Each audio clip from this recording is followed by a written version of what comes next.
నమస్తే welcome to four sides TV. ఉమ్మడి ఖమ్మం జిల్లాలో అత్యధిక ఉష్ణోగ్రతలు రోజురోజుకు పెరుగుతున్నాయి. దీంతో వృద్ధులు పిల్లలు బయటకు రావాలంటేనే జంకుతున్నారు.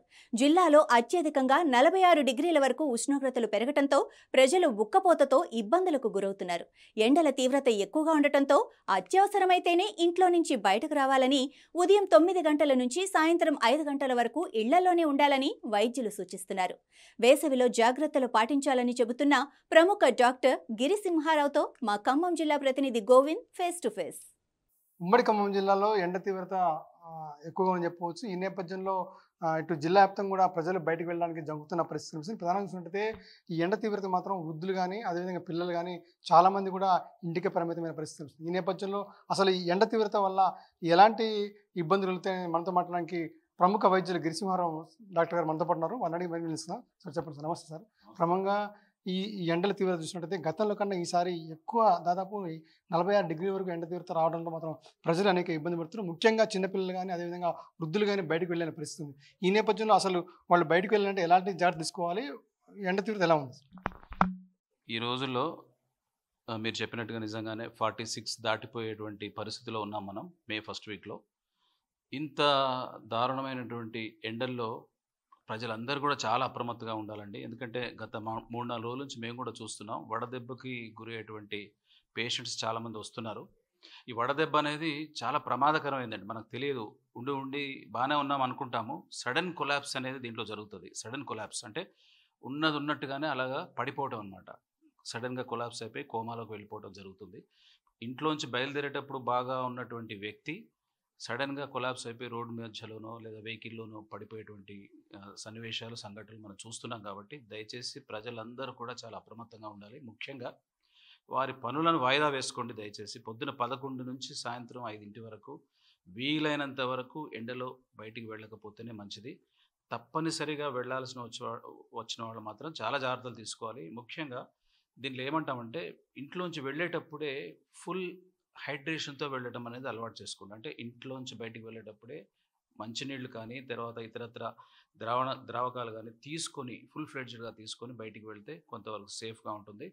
తర్వాత బయట ఈ కూల్ డ్రింక్స్ కానీ ఈ జ్యూసెస్ కానీ కంటామినేటెడ్ ఫ్రూట్ జ్యూసెస్ కానీ దయచేసి అందరూ తీసుకోవద్దు. ఎందుకంటే వడదెబ్బతో పాటు ఇలాంటివి తీసుకోవడం వల్ల గ్యాస్ట్రోఎంటరైటిస్ అంటే లూజ్ మోషన్స్ కానీ వామిటిస్ కానీ జరిగి మళ్ళీ అది ఇంకొక సమస్యకు దారితీస్తుంది. కాబట్టి ఇంట్లో నుంచి తీసుకున్న సురక్షితమైనటువంటి నీళ్ళని మాత్రమే తీసుకోవాలి. లేదంటే అందరూ కూడా ఈ ఎండలో అమృతం అనేది ఓఆర్ఎస్ ప్యాకెట్ తప్పనిసరిగా వీళ్ళందరూ బయటికి వెళ్ళాల్సి వచ్చిన వాళ్ళందరూ కూడా దీన్ని ఒక 1 or 2 లీటర్స్ బాటిల్లో కలుపుకొని తడవకి దీన్ని తాగుతూ ఉంటే కొంతవరకు మనకు ఉపశమనం జరుగుతుంది. ముఖ్యంగా వృద్ధులు, గర్భిణీ స్త్రీలు, చిన్నపిల్లలు ఎట్టి పరిస్థితుల్లో 11 నుంచి 5 వరకు బయటికి వెళ్ళకపోవడమే మంచిది. ఇది అందరూ కూడా జాగ్రత్తగా పాటించాల్సిన విషయం. ఎందుకంటే 46 దాటిందంటే మామూలు విషయం కాదు. మనకు తెలియకుండానే మనం ఇంట్లో ఉన్నా కూడా, ఈవెన్ బయటికి వెళ్ళకపోయినా ఇంట్లో ఉన్నా కూడా మనం డిహైడ్రేషన్కి లోనవుతుంటాం. లవణాలన్నీ కూడా శరీరంలో తగ్గిపోతుంటాయి. కాబట్టి చాలా జాగ్రత్తగా ఉండాలి.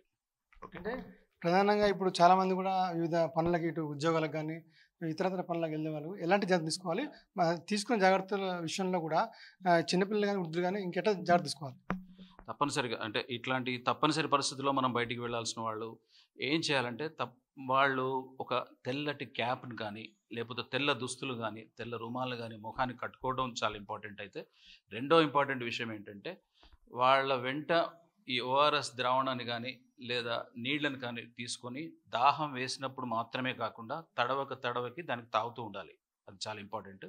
రెండోది ఏంటంటే వీలైనంత వరకు ఒక చల్లటి ప్రదేశంలో ఒక నీడకి ఉండేటువంటి అవకాశం, డైరెక్ట్ సన్లైట్ కింద ఉండకుండా నీడకు ఉండాల్సిన అవసరం ఉంది. వదులైన దుస్తుల్ని, వీలైనంత వరకు తెల్లటి దుస్తుల్ని, తెల్ల క్యాప్స్ని, తెల్ల రుమాల్ని మనం ఈ సమ్మర్లో కంపల్సరీగా ధరించాలి. అట్లాగే చిన్నపిల్లల విషయంలో వాళ్ళు చెప్పలేరు కాబట్టి వాళ్ళకి తెలియకుండా వాళ్ళు కొలాప్స్ అయ్యే అవకాశం ఉంటుంది. కాబట్టి వాళ్ళకి వెంటనే ఒక 1/2 అవర్కి 15 నిమిషాలకి 1 అవర్కి ఏదో ఒక లిక్విడ్ రూపంలో ఒక ద్రావకం రూపంలో వాళ్ళకి నీటిని కానీ ఫ్రూట్ జ్యూసెస్ కానీ ఒక మంచి రక్షితమైనటువంటి నీటిని కానీ మనం అందజేస్తూ ఉండాలి. లేకపోతే వాళ్ళు తెలియకుండానే కొలాప్స్ అయ్యేటువంటి అవకాశం ఉంది. ఇంకా గర్భిణీ స్త్రీలు చాలా ప్రమాదం అండి. బయటికి అసలు ఎట్టి పరిస్థితుల్లో ప్రెగ్నెంట్ లేడీస్ ఈ సమ్మర్లో ఇంత హీట్లో బయటికి వెళ్ళకపోవడం మంచిది.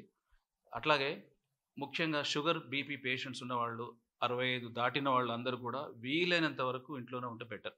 అది నా సలహా. ఒకవేళ ప్రయాణం చేసినప్పుడు ఎవరైనా బాగా హీట్ ఎక్కి కళ్ళు తిరిగి పడితే ఎలాంటి చర్యలు తీసుకోవాలి? ముఖ్యంగా ఈ వడదెబ్బ హీట్ స్ట్రోక్ అనేది సడన్గా జరుగుతుంది.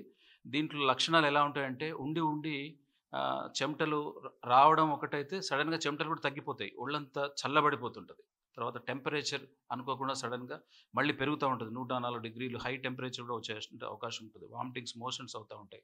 తెలియకుండా అచేతనంగా పేషెంట్ కింద పడిపోయేటువంటి పరిస్థితి ఉంటుంది. కాబట్టి అలాంటి పేషెంట్ని మనం కనుక ఎక్కడైనా గమనిస్తే వెంటనే అతని యొక్క దుస్తుల్ని వదులు చేసేసి ఏదైనా ఒక చల్లని ప్రదేశానికి, ఒక ఫ్యాన్ ఉన్న ప్రదేశానికో, ఏసీ ఉన్న ప్రదేశానికో మార్చేసి వీలైనంత వరకు అతనికి ఓఆర్ఎస్ ద్రావణాన్ని తాగిచ్చేసి అవసరమైతే వెంటనే దగ్గరలో ఉన్నటువంటి హాస్పిటల్ కానీ ప్రభుత్వ ఆసుపత్రి కానీ తీసుకెళ్ళి సెలైన్లు అవి ఎక్కిచ్చేస్తే ప్రాణాపాయం నుంచి అతన్ని మనం కాపాడడం వల్ల అవుతాం.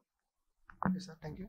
మొత్తం చూసినట్టయితే జిల్లాలో మాత్రం ఎండ తీవ్రత ఎక్కువగా ఉంది. ప్రధానంగా చూసినట్టే 46 డిగ్రీల వరకు ఈ ఎండ తీవ్రత ఎక్కువగా ఉండటం వల్ల ప్రజలు మాత్రం బయటకు వెళ్ళడానికి జంకుతున్న పరిస్థితి కనిపిస్తుంది. అయితే తప్పనిసరి అయితే మాత్రం బయటకు వెళ్ళాలని చెప్పి డాక్టర్ చెప్తున్నారు. అదేవిధంగా ఒకవేళ ఎక్కువగా కనుక ఎండ తీవ్రత అయితే మాత్రం తొందరగా డాక్టర్ సంప్రదించి ఇది జాగ్రత్త తీసుకొని చెప్తున్నారు. అదేవిధంగా ఈ ఎండాకాలం మాత్రం ఎంతసేపటికైనా ఉదయం 11 నుంచి అదేవిధంగా సాయంత్రం 5 గంటల వరకు ఇంట్లోనే ఉంటే మంచిదని చెప్పి కూడా వైద్యులు సూచన ఇస్తున్న పరిస్థితి. మొత్తానికైతే ఉమ్మడి ఖమ్మం జిల్లాలో మాత్రం ఎండ తీవ్రత మాత్రం ప్రజలు అనేక ఇబ్బందులు పడుతున్న పరిస్థితి కనిపిస్తుంది. ఈ నేపథ్యంలో ప్రతి ఒక్కరు కూడా ఇంటికి పరిమితమై ఈ ఎండ తీవ్రత నుంచి ఉపశమనం కావాలని చెప్పి వైద్యులు సూచిస్తున్న పరిస్థితి కనిపిస్తుంది. ఇది ఇక్కడ తాజా పరిస్థితి. కెమెరామెన్ సతీష్తో గోవింద్, 4 Sides TV ఖమ్మం నుంచి.